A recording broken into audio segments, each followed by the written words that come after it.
Kanë ardhur dhe kanë pyet pejgamberin alayhis salam.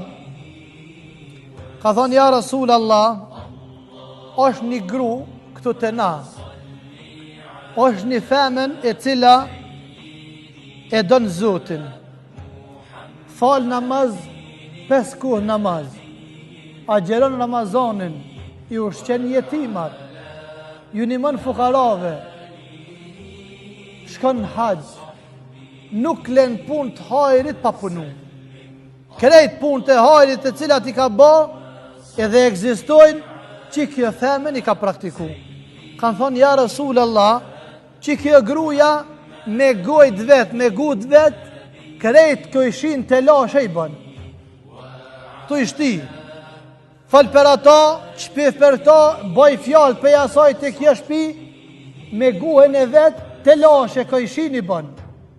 Ja Rasul Allah, ku e ka dhenin kjo gru gjithë të punë të hajrit që pa i bën, gjithë të senet mira që i ka, haqë e namaz, e shami, e ibadet, e Kur'an, e një jetimat, nuk ka punë të mirë në ruzdin e tokës si se punon kjo.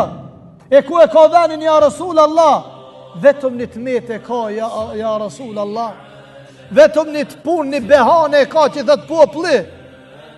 E ajo behane me guhen e vetë nuk i len rahat këj shillako. Po thot pejgamberi alayhi salam shumë thjesht edhe let me një fjalë. Ka thonë inneha finnar. Inneha finnar. Ajo ka thonë fund xhehenamit. Ja Allah, tërna që të mira po i punon. Gjitha të mira po i nimoj jetimit, po i ushen fukaran. Po fal namaz, e kanë gjithë shamin, e ka bë ato. Ja Rasul Allah, veni saj, ajo në fund xhehenamit. Pse? Po i shtin kojshin në mes veti, po fol për ta keq, po bën gibet, po bën gjana të cilat Allahi nuk